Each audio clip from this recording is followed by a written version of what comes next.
back to another Outside the Box Reviews Giant Monsters Monday, and today we are taking a look at the Bandai Tamashii Nations SH Monsterarts MFS-3 Type 3 Kiyru Mechagodzilla figure, and doesn't that just roll right off your tongue? Basically, this is Mechagodzilla 3, or as he's referred to in the film, Godzilla against Mechagodzilla, Kiyru. Don't know why they decided to name him that, but that's what they call him throughout the entire film. This was technically the fourth Mechagodzilla movie. There were two in the original series. There was one in the Heisei series, and then there were two in the Millennium series. And this Kiyru figure is depicting the first of those two films. And I gotta say, this figure right off the bat is definitely keeping with the modern Monsterarts aesthetic. They've definitely picked up their game a lot in recent releases. I've pretty much enjoyed everything I've picked up from them, but this figure was very, very cool to get out of package and get to mess with because he has some very nice features and details on him. So let's jump straight in. So first up for Kiyru, we get two additional sets of head plates and eyes. This lets you interchange the currently existing eyes on him for either the red or another yellow. And they're both basically the same piece, a little visor that would peg in and just the whole rest of the top of the head. And the red is supposed to represent Kiyru when he's in berserk mode. He basically kind of goes nuts from time to time in the movie, and this is what they kind of use to portray that. However, I don't see enough difference in this yellow to really justify its existence. I don't know why he came with this. Maybe somebody knows more than I do and could shed some light on it, but I really don't know why we have a second yellow set of eyes. But to install these, all we do is we pull up on the top of his head, pull his eyes right out, and the new set just pegs right in there on top. Kiyru also comes with a bunch of really cool weapons. He has his backpack here, which is a nice blue, has all the little detailed vents and everything on it, some big rocket boosters here at the bottom, guns coming up the top. I guess these are really missile launchers, and they do hinge here, so you can have them either straight up or slightly at an angle. This is definitely neat. This reminds me a lot of the Garuda from Mechagodzilla 2 from the 90s, and this is just making it less of a vehicle, and I'm definitely happy that we don't have to buy a super premium pack to get this. He also comes with two arm cannon pieces. These are little blue pieces, have some silver detailing on them. You have your laser cannons up front, cable coming off the back with a peg here at the back. I'll get into this in a minute when I install it on the figure. The underside, pretty bland, but this is the side that won't be exposed. And as I said, we have two of these. We also have these two blades. These will peg into the wrist gauntlets, and they're very sharp and very deadly looking. So these are very nice. To get in the arm gauntlet, it's very simple. You just peg it into that big front hole there, and it makes a nice seal, and you're ready to go slice up some kaiju. So to install all this on Kiyru, we come to the back here, and there are three spines that have to be removed. You have one by each shoulder blade, so you pull these guys out. And these are keyed, so they will go back in the right place. And this one up here at the neck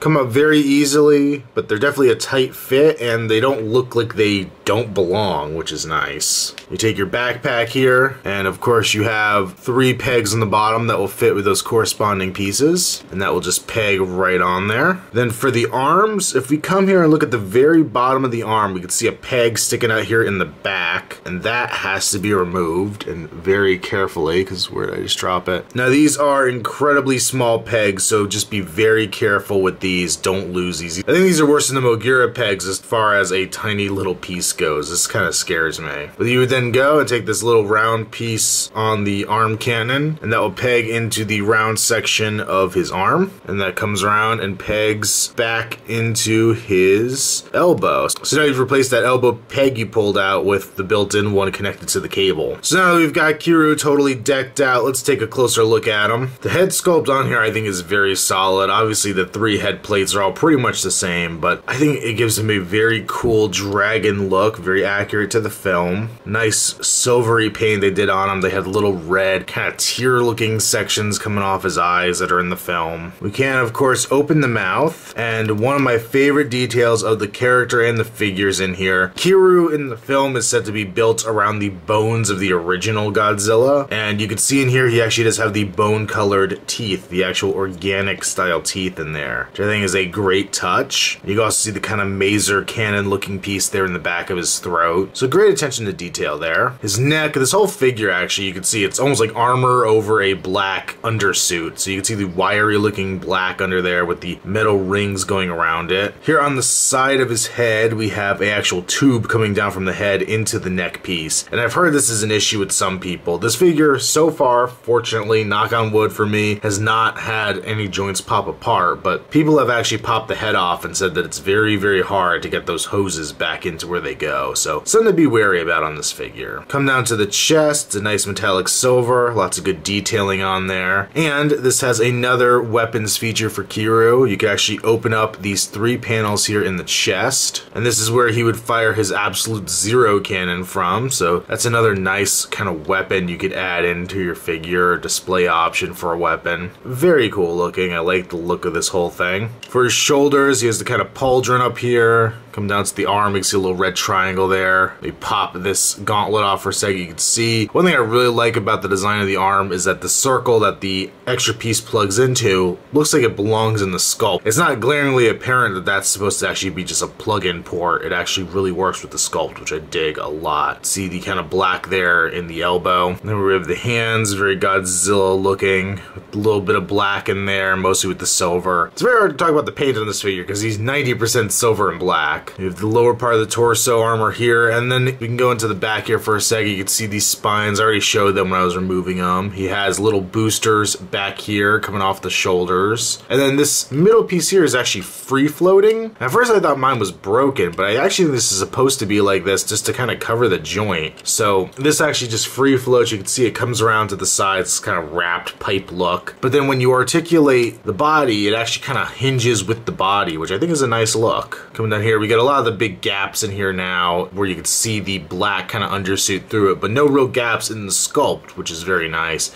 More hoses come down to the legs. Legs are very well done, very nice looking. I love the big kneecaps on it and the big Godzilla feet. I believe these are die-cast feet as well, which is very cool. A lot of great mechanization going on down here in the lower body, and there's some little panels right here that if I actually had fingernails I could lift up. And then we have some more boosters inside. You have one on each side. So you could have him about to go fly off and attack Godzilla. Then coming around here to the back, we have one of the best tails Monsterarts has ever done. I said it with the Godzilla 2000, and this one is right up there with it. Just beautifully executed. Just great looking tail. All the plates interlock very well. Obviously the design of it helps, but just really, really well done. Ending in this little kind of trident tip. And then we do have some detail at the bottom of the feet there as well. For articulation, as far as the head goes, you do get a little hindered because of these cannons, but you can kind of get around it. It has great range up and down. You can actually move the whole neck up and down. You get a really good range there. Once again, be careful of those cables. It also turns side to side at all these joints in the neck, making it look very fluid and organic. The shoulders are fantastic. You have a great range of motion. I believe it's a balled joint inside of the actual body itself, but then a hinge on the outside like a pin and socket joint. You can also rotate forward and back on it. You can bend and swivel at the elbow, and you can swivel the hand as well as bend it in and out. I think it's like another Hot Toys peg style joint in there. We have a ball joint at the upper torso. It does a little forward and back, not a lot. You will get a little out of there. As I said before, this lower body piece can move with it, and sometimes it can actually hinder it if it's hit in the wrong place. But you can also swivel side to side very easily with it. The legs, they go forward and back. They do a little out to the side, not much there. Can bend a double joint at the knee, and the foot is on a ball joint, so it can rock side to side, go down, and also has a hinge where you can move it very far forward, and then a ton of joints all through the tail, making it a very, very fluid tail that just moves wonderfully. And here we have our Kiyru Mechagodzilla 3 side by side with the Mechagodzilla 2 on his left and the Godzilla 2000 on his right. The Godzilla 2000 is the closest thing we currently have to a Godzilla that would fight this Kiyru, but there's a very different design that goes with this version of Godzilla that I hope we do get one day. It's a great Godzilla suit, and I think Monsterarts really needs to hit it. But I think there's enough differences between the Mechagodzilla 2 and the Mechagodzilla 3 that even if you're not not a hardcore Monsterarts collector, you're definitely not just buying two versions of the same character. They're definitely unique characters, unique sculpts, and they both look really good in their own way. And looking at them side by side, I'm realizing the Kiyru has a very impressive silver over Mechagodzilla 2's. Mechagodzilla 2 looks fine, but Kiyru has a beautiful sheen to him. So I'm gonna put Kiyru in the cult classic status category. Beautifully done figure, very nice. It's great to see that Monsterarts appears to be on an upswing. They had some there in the middle that were kind of a little lackluster. They didn't have the accessories that the first releases had, and they didn't have the quality that these newer releases are getting. But it seems like once they decided that they didn't need to make everything on every figure a ball joint and could actually branch out some other methods of articulation, they really were allowed to up their game and make some really